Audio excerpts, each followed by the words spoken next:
जय श्री कृष्णा प्यारे मित्रों। आज हम सुनेंगे श्रीमद् भागवत महापुराण सुख सागर का दूसरा अध्याय। देवऋषि नारद जी का भक्ति को बोध करवाना तथा उसके दुख छुड़ाने के लिए उपाय ढूंढना।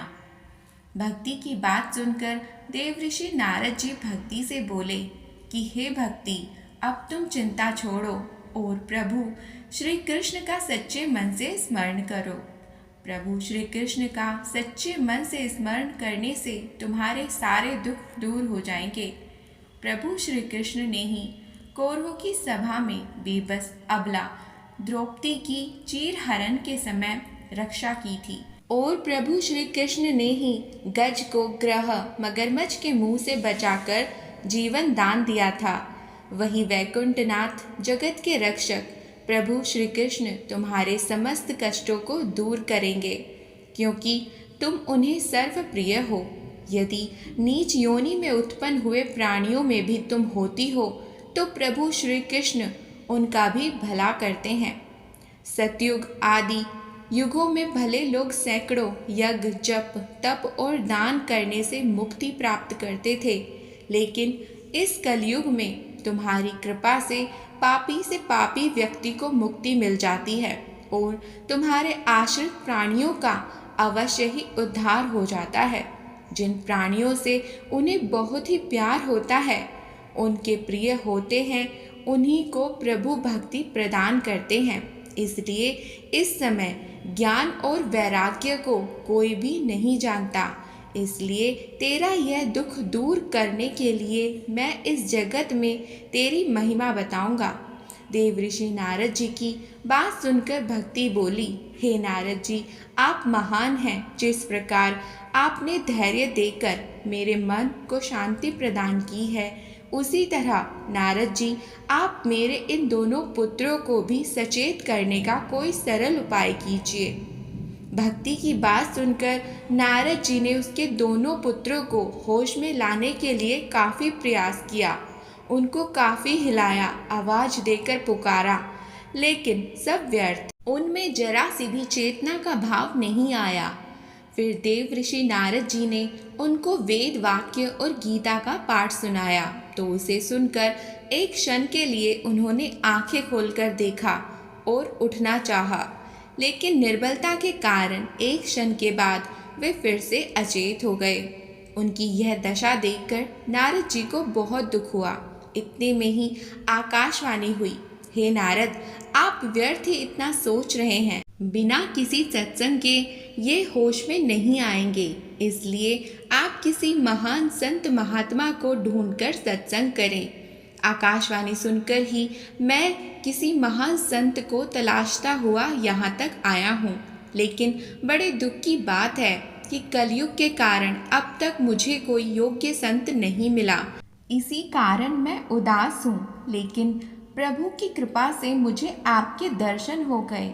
आप ब्रह्मा के पुत्र, बड़े योगी और महान ज्ञानी तथा सदैव बाल अवस्था में रहकर प्रभु के भजन में मगन रहते हो। इसी कारण आपकी महिमा का वर्णन नहीं किया जा सकता, क्योंकि आपने वैकुंठ के दोनों द्वारपालों जय और विजय को पृथ्वी पर गिरा दिया था। आप जैसे सामर्थ्य किसी में नहीं है। आपने जिस तरह अपने दर्शन देकर मुझे कृतार्थ किया है, उसी तरह कृपा करके आप भक्ति, ज्ञान और वैराग्य के दुखों को भी दूर करें, जिससे समस्त जगत में आपका गुणगान हो और जिसे सुनकर समस्त कलयुग के प्राणी भी पाप मुक्त और पवित्र हो जाएं।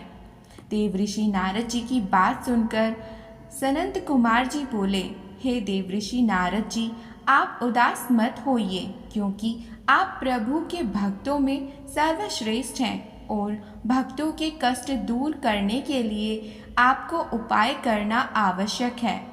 प्राचीन ऋषि महात्माओं ने ज्ञान और धर्म के अनेकों मार्ग बताए हैं, लेकिन वे सारे मार्ग इतने ज़्यादा कठिन हैं कि इन अति दुर्गम मार्गों पर चलना हर किसी के वश में नहीं है और न ही इन दुर्गम रास्तों पर चलने वाला गुरु आसानी से मिलता है। इसलिए वेद व्यास जी ने सांसारिक मनुष्यों के हित के लिए अमृत रूपी श्रीमद् भागवत पुराण बनाया है, जिसकी कथा सुखदेव जी ने महाराज परीक्षित को सुनाई थी। इसी अमृत रूपी श्रीमद् भागवत पुराण को सुनने से ज्ञान और वैराग्य की निर्बलता दूर होगी और वह फिर से बलवान और सुखी हो जाएंगे। इसीलिए भव सागर से पार उतरने और प्रभु के श्री चरणों में प्रीति होने का इससे सरल उपाय कोई दूसरा नहीं है। सनत कुमार जी की बात सुनकर देव ऋषि नारद जी बोले, हे मुनीश्वरों, मैं ज्ञान और सामर्थ्य को वेद वाक्य और गीता का पाठ सुनाकर उनमें चेतना लाने का प्रयास कर चुका हूँ, किंतु मेरा प्रयास व्यर्थ रहा। तो श्रीमद् भागवत के सुनने से किस प्रकार उन्हें होश में आने की आशा की जा सकती है। देव ऋषि नारद जी की बात सुनकर सनत कुमार जी बोले, हे देव ऋषि नारद, श्रीमद् भागवत समस्त वेदों का सार है, क्योंकि इसके हर श्लोक और हर पद में समस्त वेदों का सार इस प्रकार विद्यमान है जिस प्रकार दूध में घी रहता है। क्योंकि जब तक उपाय में दूध से घी नहीं निकाला जाता तो इससे घी का स्वाद भी पता नहीं चलता। इसलिए वेद व्यास जी ने समस्त वेद शास्त्रों और पुराणों का मंथन कर सबका तत्व रूप यह श्रीमद् भागवत बनाया है।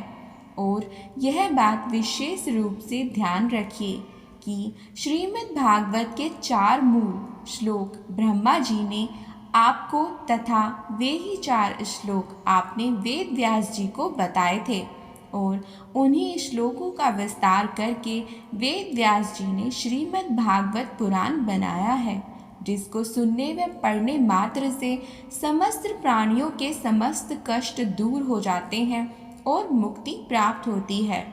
सनत कुमार जी की यह बातें सुनकर देव ऋषि नारद जी बोले, भगवान, आपने दर्शन देकर मुझ पर कृपा की है और यह सारा हाल सुनाया, क्योंकि भाग्य के बिना सत्संग नहीं मिलता। लेकिन आप मुझे यह बात विस्तार से बताइए कि श्रीमद् भागवत रूपी ज्ञान यज्ञ किस स्थान पर और किस प्रकार करना चाहिए। दूसरा अध्याय समाप्त। प्यारे मित्रों, आपको यह वीडियो कैसा लगा, इसके विषय में कमेंट कर अवश्य बताएं। साथ ही इस वीडियो को ज़्यादा से ज़्यादा शेयर करें, लाइक करें और चैनल को सब्सक्राइब करें। साथ ही कमेंट बॉक्स में जय श्री कृष्णा अवश्य लिखें। धन्यवाद।